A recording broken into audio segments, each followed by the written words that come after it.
Bonjour, je suis très content, premièrement, de votre encouragement et encore pour votre intérêt à découvrir ce secret des lésions 3D. Et maintenant, passons vite à notre tutoriel pour vous expliquer d'une façon très facile et bien claire comment ça marche avec ces illusions. Pour commencer, on va citer quelques matériels qu'on aura besoin pour commencer. Donc, on aura besoin d'un crayon, taille-crayon, une gomme, un estampe pour estamper le crayon et les autres couleurs utilisées. On aura besoin aussi d'un ciseau, des crayons de couleur, moi j'utilise des pastels, des couleurs secs sous forme de bâtonnets, aussi des pastels, de l'aquarelle que se dilue avec de l'eau ou bien de l'aquarelle liquide et du papier. Et on pourra utiliser d'autres choses d'après les besoins de notre objet à dessiner. Alors, on commence notre explication. Premièrement, il faut noter que c'est très simple à comprendre le principe et le concept de 3D. Alors, on va s'y poser 3 éléments de base. 3 éléments à chaque dessin. Il faut une caméra, un objet à dessiner et du papier, puisqu'on utilise souvent du papier. On pose n'importe quel objet sur le papier et on fixe une caméra dans un angle comme dans cette figure. Donc, pour bien comprendre comment ça marche, on va supposer que cette caméra va nous projeter de la lumière. Alors on aura une ombre comme cela et qui se projette sur la surface du papier. Essayons maintenant de voir cette ombre par-dessus. Donc l'ombre qu'on a, elle a cette forme et elle pourra être changée si on change la position des caméras. Donc on peut dire que cette forme est le contour de l'objet à dessiner. Pour bien comprendre, mettons-nous à la même position des caméras.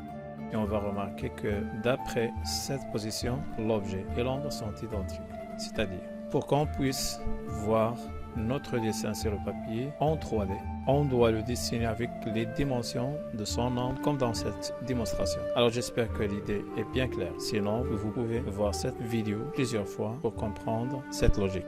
Et c'est la même logique qu'on peut appliquer sur n'importe quel objet. Donc pour donner une conclusion, on peut dire en bref, une illusion optique 3D sur papier, c'est le dessin d'un objet à partir de son ombre projetée sur le papier. Cette deuxième partie, elle est pour ceux qui ne sont pas encore brillants dans le dessin et pour les débutants. Pour leur dire, rien à craindre. Je vais vous apprendre comment utiliser Photoshop facilement pour avoir les nouvelles dimensions de notre objet en 3D. Alors, c'est parti. Donc la première chose à faire, c'est d'ouvrir une nouvelle page A4, puisqu'on aura besoin d'une impression à la fin. Après, choisissez votre objet et téléchargez-le. Dans cet exemple, on va sélectionner la Lune et déplacer-le dans votre page A4.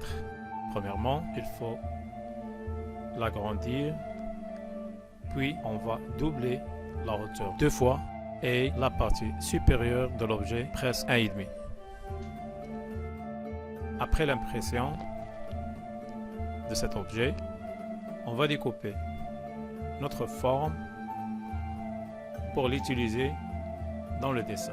Donc, on trace notre objet. Maintenant, on va commencer à peindre. Ici, dans cet exemple, j'ai utilisé de l'acrylique. C'est un exemple très simple. On aura besoin de 3 couleurs, du blanc, marron et jaune, pour dessiner notre lune.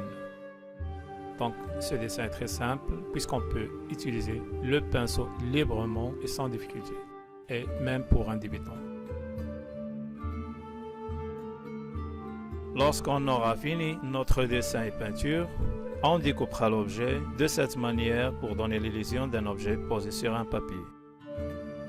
Et une autre chose très importante, c'est l'ombre. Surtout, n'oubliez pas de mettre de l'ombre. Et on a toujours au moins 2 sortes, comme dans cet exemple. Il y a l'ombre projetée sur le sol et l'ombre propre de l'objet. Alors, comme vous le voyez ici, l'illusion dépend de l'angle de vision. Lorsqu'on change soit la position de caméra ou on tourne l'objet, automatiquement l'illusion ne marche plus parce que les dimensions dessinées correspondent seulement à cette position. Et bien voilà mes amis, notre tutoriel d'aujourd'hui est fini. J'espère bien vous voir toujours dans mes prochains tutos. S'il y a des questions, n'hésitez pas à me les poser et je répondrai le plus tôt possible. Merci et à bientôt.